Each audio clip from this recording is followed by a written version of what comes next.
Hello everyone, it's Mr. Hurd. Hope you had a very fun and exciting Memorial Day weekend. Welcome back.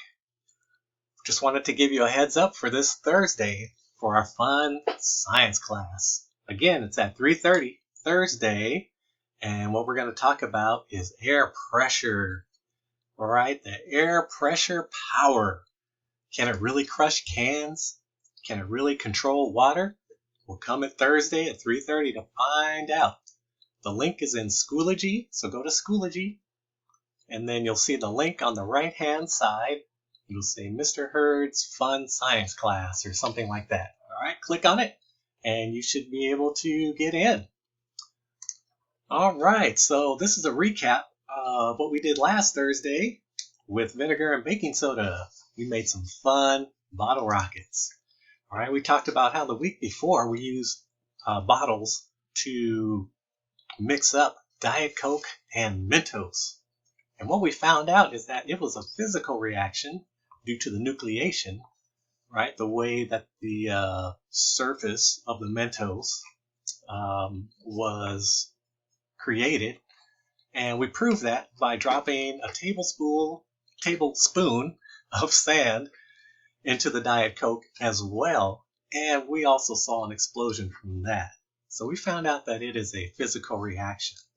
This time, with vinegar and baking soda, it is a chemical reaction.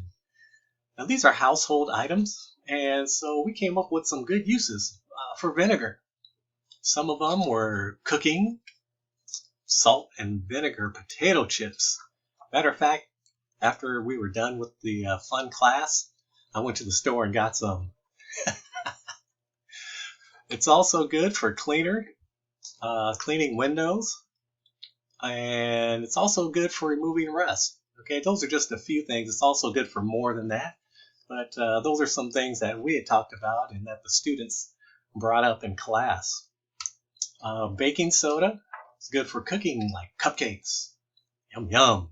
Pretty crazy how just white powder can turn into something like cupcakes an hour later and be so good. It's crazy. It's also good as an air freshener.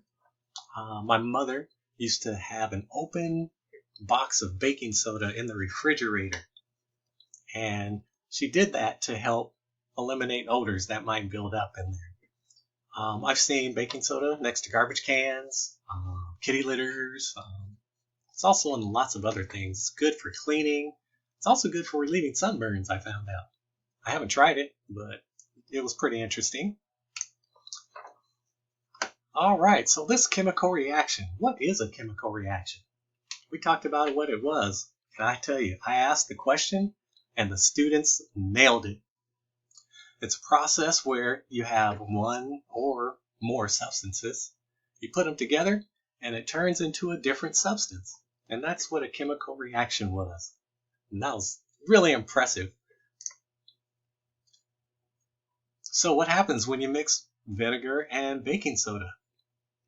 Well, the reaction is known as an acid-base reaction. The baking soda is a base, and vinegar is an acid. Vinegar isn't just an acid, but it's an acid in water, which is important because the water in the vinegar acts as a host where the base and acid react. Now, during the reaction, when the baking soda is mixed with the vinegar, and the baking soda, the base, takes a proton from the vinegar, the acid. This reaction causes the baking soda to transform into water and carbon dioxide. And that's where you get this chemical reaction. You have vinegar and baking soda, it changes to carbon dioxide, and you have water. Okay, the carbon dioxide is a gas which is released during the reaction, which gives a bubbling effect, and it expands, which will basically cause bottles to fly high up in the air. And when you close a bottle with a cork, you prevent the carbon dioxide from escaping the bottle, right? It can't get out. And when that happens, there's a rapid increase of pressure in the bottle.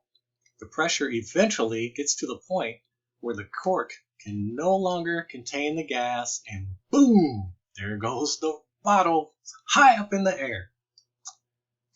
Now, when we did this, we found that not only were we experimenting with a chemical reaction, but physics was also part of it. And I'll tell you why. So the stuff that's inside of the bottle shoots down and the bottle shoots up. How does that happen? Well, I asked the class, and again, I was impressed. It was Newton's third law of motion. For every action, there is an equal but opposite reaction. The initial action is the rush of material and force out of the opening going one way, pushing hard against the air behind the bottle. The reaction is the air pushing back with the same amount of force going the other way. The bottle is thrust upward, and the stuff inside, the foam and the gas, shoots downward. Now, after we were done talking about that, we had a fun discussion. We actually saw some bottle rockets fly high. And if you wanted to do this at home, it really doesn't take much. If you have some pencils laying around, you only need 3. An empty bottle, of course. A cork. You want to wrap the cork in duct tape just to make sure it's nice and snug when you plug it up. Okay, and you also use the duct tape to wrap the pencils around the water bottle so that when you turn it over, the bottle won't fall. And that's really all you need. Some suggestions about using the water bottles was to put one on a skateboard, put it sideways, and watch the skateboard take off. You could also have bottle rocket wars with your neighbors and your friends. Or you can just stand the bottle up and then put a balloon on top and see if the balloon will blow up. So those are some other ways that you can experiment with vinegar and baking soda at home. You can get it at the store. It's relatively inexpensive. So what are some fun things that you can do? Now, when we did the experiment, I used a 2-liter bottle first, and the bottle took off so fast and it flew so high that my handy dandy camera person missed the trajectory and the flight of the bottle. So what I'm going to try to do is show you in this video the path of the bottle. We were standing almost under the tree here on the sidewalk, and once we put the baking soda in, the bottle flew high over the tree, almost as high as those wires there, and it landed right in front of those garbage cans across the street. Now that's a flight path. It was fun to watch. I actually didn't see it until it landed myself. But you can use 2-liter bottles to get a big explosion. We also used a 16-ounce bottle. It's about half the size. And that went up in the air maybe 15 to 20 feet. So that was fun. So that's what we did. I hope you can make it this Thursday to watch the air pressure magic. Again, 3:30 Thursday. Go to Schoology. The link is on the right-hand side. Mr. Hurd's Fun Science Class. Hope to see you there.